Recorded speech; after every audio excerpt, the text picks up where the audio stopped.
Good evening friends. आज हम EVS में कुछ प्रश्नों के माध्यम से कुछ क्वेश्चन को देखेंगे जो कि सुपर टेट के लिए बहुत ही ज़्यादा महत्वपूर्ण है। जैसे क्वेश्चन पूछता है, अपघटक किससे कहते हैं, जैविक या अजैविक। तो फ्रेंड्स, जैविक पहले देखते हैं। जैविक वस्तु वे वस्तुएं होती हैं जो सजीव होते हैं। सजीव वस्तुएं वे होते हैं जो जिनमें जान होता है, जैसे पेड़ पौधे, जीव जंतु। जैविक वस्तुओं को ही अपघटक के नाम से भी जानते हैं। अजैविक वस्तुएं वे होती हैं जो निर्जीव होती हैं, जिनमें जान नहीं पाई जाती, जैसे वायु, जल, प्रकाश, नदियाँ इत्यादि। ये क्वेश्चन, नवनियतिवादी से आप क्या समझते हैं। नवनियतिवादी का संबंध सतत विकास से होता है। प्रकृति और मनुष्य दोनों में बराबर होता है, दोनों बराबर होते हैं। इसकी नवनियतिवादी की संकल्पना रिचर्ड टेलर ने दिया था। सर्वप्रथम इकोलॉजी शब्द का प्रयोग किसने दिया। सर्वप्रथम इकोलॉजी या पारिस्थितिकी का शब्द का प्रयोग अर्नेस्ट हैकल 1869 में दिया। और अभी 23 जनवरी को यूपी टेट का पेपर हुआ था, जिसमें पूछा था कि इकोसिस्टम किसने दिया।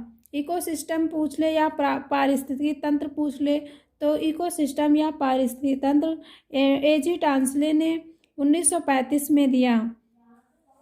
ऊर्जा का नेक्स्ट क्वेश्चन, ऊर्जा का 10% नियम किसने दिया। तो ऊर्जा बहुत ही ज़्यादा इम्पोर्टेंट है फ्रेंड।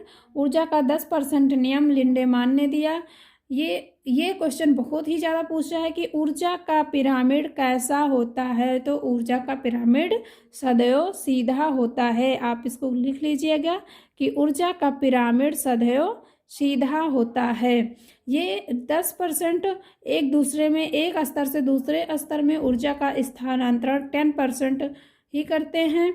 जैसे उत्पादक 10% प्रथम उपभोक्ता को, और प्रथम उपभोक्ता द्वितीयक उपभोक्ता को, द्वितीयक उपभोक्ता तृतीयक उपभोक्ता को। ये 10% ही स्थानांतरण होता चला जाता है एक दूसरे में। नेक्स्ट क्वेश्चन गाइस, उत्पादक स्वपोषी या परपोषी। उत्पादक वे वस्तुएं होती हैं या वे उत्पादक वे कहलाते हैं जो अपना भोजन स्वयं बना लें, और अपना भोजन जो स्वयं बनाते हैं उन्हें स्वपोषी के नाम से भी जानते हैं। जैसे हरे पेड़ पौधे अपना भोजन स्वयं बनाते हैं। प्रकाश संश्लेषण की क्रिया में वे पत्तियों की सहायता से अपना भोजन स्वयं बनाते हैं, इसलिए इन्हें स्वपोषी कहा जाता है। शैवाल, जैसे शैवाल हो गया, शैवाल और कवक, इन दोनों के मिलने से शैवाल और कवक ये स्वपोषी होते हैं, लेकिन इनके मिलने से लाइकेन का निर्माण होता है। एक क्वेश्चन पूछा था कि लाइकेन का प्रयोग कहाँ किया जाता है। तो फ्रेंड्स, वायु प्रदूषण को मापने में लाइकेन का प्रयोग किया जाता है। अपघटक, वेरी वेरी इंपॉर्टेंट। उपभोक्ता, परपोषी किसे कहते हैं। परपोषी उन्हें कहते हैं या वह उपभोक्ता कहलाते हैं जो दूसरे वस्तुओं या दूसरे जो उत्पादक पर निर्भर होते हैं। जैसे उपभोक्ता पेड़ पौधों पर निर्भर होते हैं, और प्रथम उपभोक्ता द्वितीयक उपभोक्ता पर निर्भर होते हैं। द्वितीयक उपभोक्ता प्रथम उपभोक्ता पर निर्भर होते हैं, और प्रथम उपभोक्ता उत्पादक पर निर्भर होते हैं। तो ये परपोषी होते हैं। ये वेरी वेरी इंपॉर्टेंट, अपघटक किसे कहते हैं। ये UP TET, C TET, super TET कहीं भी पूछ लेता है कि अपघटक किसे कहते हैं। ये अपघटक वे होते हैं जो मृतोपजीवी या मरे हुए जीव जंतुओं या सड़े गले पदार्थों को मिट्टी में मिलाने का काम करें, वे अपघटक कहते हैं। अपघटक को ही प्रकृति का नेहतर कहा जाता है। वेरी वेरी इम्पोर्टेंट बच्चों, फ्रेंड्स, बहुत ही ज़्यादा इम्पोर्टेंट है फ्रेंड्स कि प्रकृति का नेहतर किसे कहा जाता है। ये अपघटक को ही कहा जाता है। आगे देखते हैं फ्रेंड्स कि लाइकेन किसे कहते हैं। लाइकेन मैंने अभी बताया कि शैवाल और कवक के मिलने से लाइकेन का निर्माण होता है।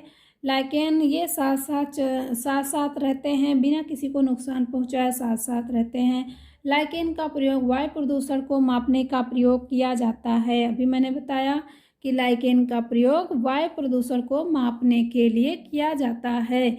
ये वेरी वेरी इंपॉर्टेंट कि दाल में कौन से जीवाणु पाए जाते हैं, तो दाल के जड़ों में राइजोबियम नामक जीवाणु पाए जाते हैं। इनका कार्य होता है नाइट्रोजन का स्थिरीकरण करना। ऊर्जा का पिरामिड, अभी मैंने बताया कि ऊर्जा का पिरामिड सदैव सीधा होता है और ये 10% ही एक दूसरे में स्थानांतरित करते हैं ऊर्जा का। आगे, राष्ट्रीय उद्यान, जैवमंडल आरक्षित क्षेत्र तथा वन्य जीव अभ्यारण्य इंस्टू या एक्सटू संरक्षण के तरीके, मतलब इंस्टू और एक्सटू क्या है, तो इंस्टू वो होता है जो प्रकृति के प्राकृतिक आवास में संरक्षित करते हैं किया जाता है, जैसे राष्ट्रीय उद्यान वन्य जीव मंडल में आरक्षित करना। एक्सटू मतलब कृत्रिम या मानव निर्मित, जैसे चिड़ियाघर etc। ओके फ्रेंड्स, नेक्स्ट अगला क्वेश्चन फ्रेंड्स, पृथ्वी का फेफड़ा किसे कहा जाता है, तो पृथ्वी का फेफड़ा अमेज़न वर्षा वन को कहा जाता है, जो कि ब्राज़ील में पाया जाता है। ये सर्वाधिक जैव विविधता वाला क्षेत्र है। यहाँ पे ऑक्सीजन सबसे ज़्यादा ऑक्सीजन यहीं पे उत्सर्जित होता है। ये अपना टोटल ऑक्सीजन 20% यहाँ पे उत्सर्जित करता है, इसीलिए इसे लंग्स ऑफ द अर्थ भी कहा जाता है। समुद्री वर्षावन प्रवाल को कहा जाता है।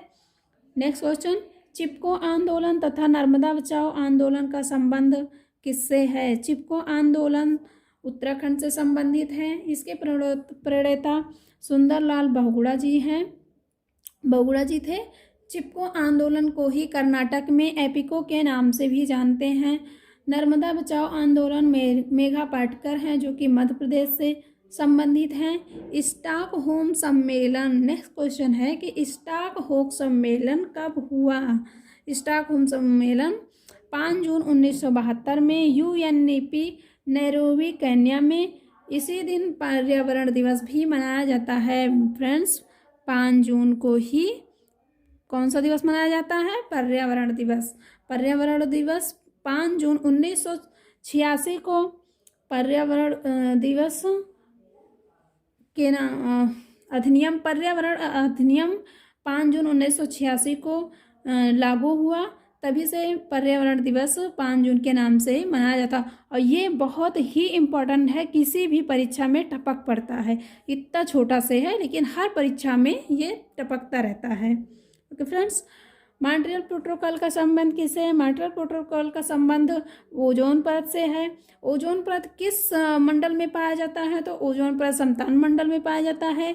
ओजोन परत किससे मापा जाता है? तो ये डाप्सन, इसकी इकाई डाप्सन है, जो और 16 सितंबर 1987 में मॉन्ट्रियल प्रोटोकॉल का आयोजित है। और ये 16 सितंबर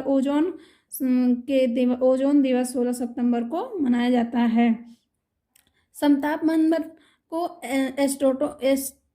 स्ट्रेटोस्फीयर के नाम से भी जानते हैं, जो कि स्किन कैंसर होता है। इसके अल्ट्रावायलेट किरणों से स्किन कैंसर होता है। और ये ओजोन परत जो है मॉन्ट्रियल प्रोटोकॉल अल्ट्रावायलेट किरणों को आने से रोकने का कार्य करती है।